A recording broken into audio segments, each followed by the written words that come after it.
La stratégie de Jack Lang depuis des décennies, c'est de ne jamais faire de procès quand on le traite de pédophile. Il n'attaque pas, parce que je pense que il vaut mieux pour lui, parce qu'il a une réputation et il y a des bruits qui courent sur lui qui sont monstrueux hein, sur cette idée.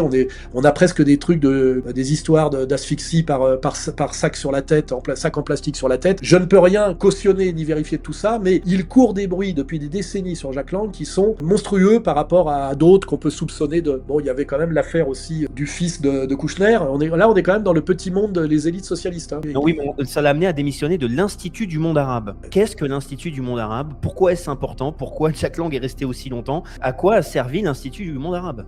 C'est un fromage payé par les riches arabes qui fait que c'est un juif pédophile qui se retrouve à sa tête. On pourrait penser qu'à la tête de l'Institut du monde arabe, il y ait un arabe. Et là d'ailleurs, ils veulent nous mettre Madame Azoulay maintenant à sa place, qui n'est pas plus arabe que l'était Jack Lang. Mais ça, c'est un problème effectivement d'emprise, qui est un autre sujet. Mais en tout cas, on trouve que Jack Lang est très très lié à Epstein, de forts soupçons de pédophilie, du militantisme pro-pédophile à une époque. Sur cette affaire Epstein-France, je crois qu'on a décidé de sacrifier le soldat Jack Lang, et comme on avait sacrifié le soldat Matzneff, tu sais, à l'époque où il fallait pas trop remonter à Pierre Berger, qui quand même avait financé tous ces mecs-là pendant des années et des années. On se demandait un peu trop pourquoi financer des gens qui militent pour, parce qu'il y a ceux qui militent pour, qui prennent les risques quelque part, et puis il y a ceux qui profitent de ceux qui militent pour et qui financent. Et d'ailleurs, en général, je vous les vierges effarouchées quand on leur parle du sujet. Hein. Je vais pas parler d'autres sujets par rapport à une histoire récente.